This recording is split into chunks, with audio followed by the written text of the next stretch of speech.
All right, we're here in the Niner locker room with Niners offensive lineman Brandon Parker. And Brandon, NFL veteran, how many years in the league so far? This is 8.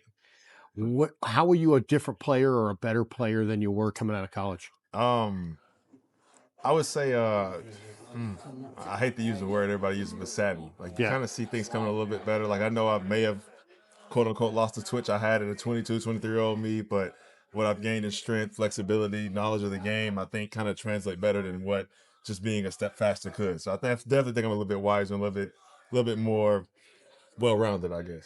You're a big guy. You went 6'8", 315, Yeah, 320, something like that? 310, 315, somewhere in Okay, between there. pretty good guess. When did you start playing ball? Did you play Pop Warner? Or did you play I did, play in high yeah. school? I've been playing Pop Warner. third grade, yeah, since I was 8, going on 9, I believe. And just the only year I didn't play was 5th grade. Pop Warner came to town. I was overweight. I Okay. missed the rec league, but other than that, I played every year up until then. What do you love about this game?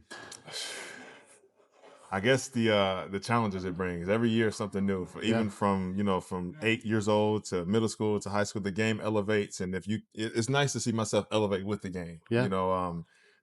At one point you think you're a good player and you get better at that level and realize you still wasn't the player you thought you was. And even in the NFL, my rookie year was awful, then kind of got kind of got better every year from then on. You're getting So heckled. Brandon's getting heckled. yeah, the right tackle thing, I guess. Yeah.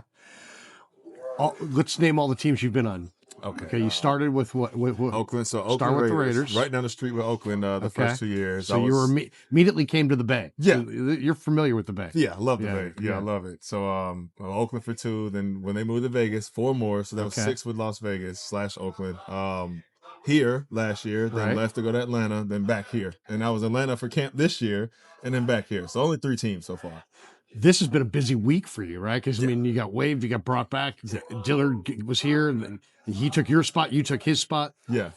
Is this just life in the NFL, or do Yeah. you sit there and go, you know what, this is how it's going to go? I mean, This is it's unpredictable unless you're a made man, which unfortunately I've never been one of those guys. Just Yeah. I'm the guy happy to do my job and help where I can. Is I just got to be prepared that it could change, and when it does, just roll with the punches. So you got a great coach right now. Firster, I think, is one of the real great teachers of the position. But you've played for a lot of different guys. What do you think? I mean, who has helped develop your game the most among the O-line coaches you've been around? I think they've all brought a different aspect. So for him, I kind of learned to be a better angle setter because he's very big about the near point and kind of drive him 10 yards back around to make the pocket. My first line coach was a big vertical set guy. Just learned to get to the spot before they do and be ready to fight. Then with the McDaniels and company, they kind of brought a little bit more of the protection side. I learned a little bit more mental with them, kind of how in depth an offense really can get. So I think they all bring something different to the table. What can you learn watching a guy like Trent Williams? I mean, What can't you learn? yeah, I mean, seriously, I mean, Trent, what makes him so good? Because you play his position, you would have an appreciation that us lay people, we don't have. Well, I tell you what I do learn is nobody can be Trent but Trent. That size, athleticism, that twitch, that's not something you find every day. That's why should be a first ballot Hall of Famer because they don't make 6'4", 330 guys that move like running backs often. Yeah. So he does teach me like a little bit better about using my hands, and he can kind of analyze stuff just the same way I can. But you got to learn some things. Some things he can do you can't, and he's just special like that. Yeah. McKivitz has had a real good year as well. I think he's having a fantastic year. Absolutely. What have you been able to learn from Colt? I love his physicality he brings. Like I don't know if you watch the film that death or you just get a chance to, but he just gets after people. He bounced on that Arizona corner. Oh my gosh, yeah. I was right there with the sideline height with him. I love the way he plays his game. Really? I love his tenacity, and then he's kind of fine-tuned his set to work, his pass set to work perfect for him. Get to the spot near point like First talks about and run these guys so they can't be run no more. And he's strong enough to anchor, so he's really found himself, and it's kind of been cool to watch. You mentioned it before. You said, man, get to a spot, be ready to fight. Yeah. You use the word fight. It's a hand fight in the NFL. Yeah. I mean, you're literally got to like to fight. I mean, do you ever get into a game and you're just not in that fighting mood? Or do you have to talk yourself into, I gotta freaking fight? What's it like to fight for your living, kind of? Yeah, no, this is one of the most kind of mentally, as far as physically grueling sports and jobs in the whole world, because most of us linemen don't feel like walking to the building hitting somebody every day. You'd be lying if somebody said you do, but you got to think about your family, your kids, your well-being, what do you want to accomplish in life? This is the job you pray for, work for. You have to find a different motivation on those days that you really don't want to do it, because like many jobs, everybody's gonna have a day they won't want to do it. But with this, where you're gonna have to go hit somebody, you better figure it out and figure it out fast because the game doesn't matter if you want to hit them or not. It's gonna expose you. So you better figure out and fake it till you can. What I love about covering football is I love the guys. And the guys who play this sport are real. Yeah. They lift weights, they train, Yeah. but they're down to earth, real guys. And I think sometimes the public misses that. Yeah. That you guys are, maybe you might be 6'8", 320 or whatever, Yeah. but you're a real guy. And where some other athletes, they're kind of prima donnas or they got entourages.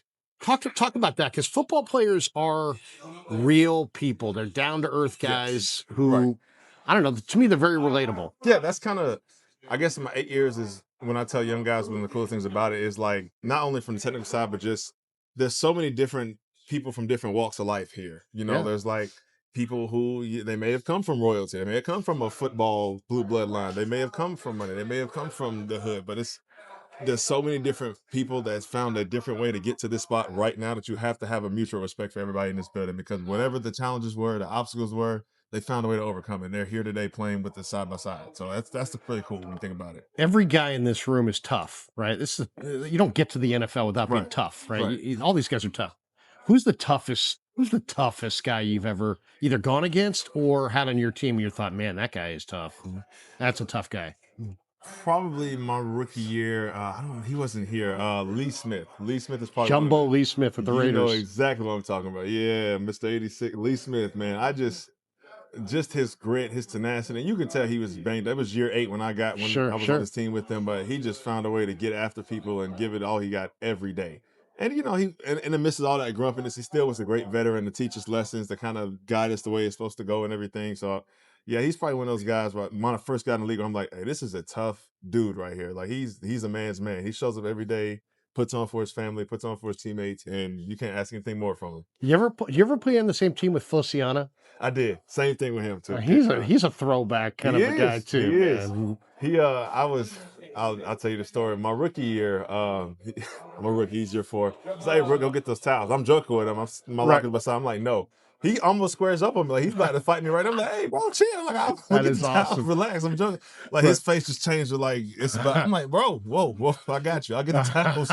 Relax. I'm joking. That is with awesome. You. That is. But awesome. then I realized like, okay, he might be one of those guys too. Right. Yeah, He's just a little crazy.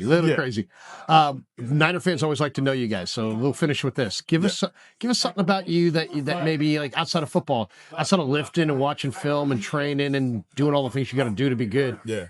Like, what do you like to do? You into movies? You like to travel? You hunt? You fish? I mean, everybody. I always think it's interesting too, because you got everybody's from a different part of the country. Yeah. You know, so some guys are like big in hunting. Yeah. I grew up in San Francisco, man. I don't think I've ever hunted anything in my entire life. Yeah. I hunted like Muni buses or something. You know, it's like But like, what's something that you do outside of ball that you enjoy? Shoot, man. I got 57 acres in North Carolina, so I fish quite often. Well, when I'm home, I get to fish quite often. My pop still goes dang there. He's retired. He goes almost dang there every week. What do you guys fish for? Whatever's in there. I've seen bass come out of there, 4 or 5 pounders come out of there. We have some whoppers come out of there. What do you guys use for bait? You use like a bloodworms? He likes the jig. He uses some artificial. I'm a cricket guy myself. We've also used minnows too. We've used worms. You just whatever you. I prefer crickets because I feel like it's just the most consistent thing for me. But for him, he likes the jig. He takes he's a bass master. For me, I'm just trying to catch some good sized fish. I'm very simple, but I like to do it. Biggest fear that you have, like if you know, like I was watching, there was a Niner thing a few years ago, and it was Dante Whitner and Justin Smith, and Justin Smith's tough, and Dante Whitner's a big tough guy too, safety, and Dante Whitner was deathly afraid of bees, and like Justin Smith was giving him so much shit. He's like, man, you're like the baddest man in Cleveland, and you're afraid of a bee, and he was giving him shit. What's one thing that you're like, man, that's like a fear factor? I thought of it the other day because I was watching that Fear Factor.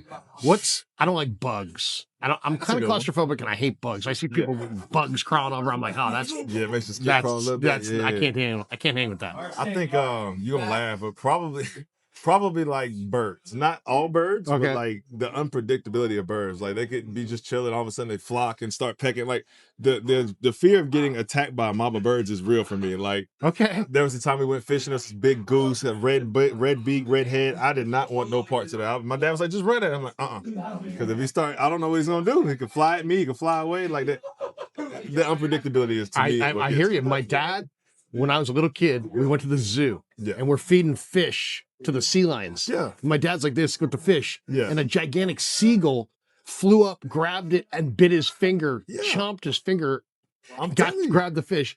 They are a little unpredictable. They're unpredictable. Birds are unpredictable. Like they're not, like scary appearance, but just what could they do that you just don't know? They could just feel like they don't like you that day. Now there's 10 of them on you out of nowhere.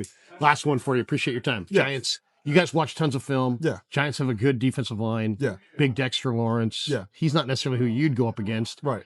But they got Kayvon Thibodeau. They got Brian Burns. Burns has 10 sacks. He's killing. What does their line look like on film? As advertised, they're very talented. They play hard.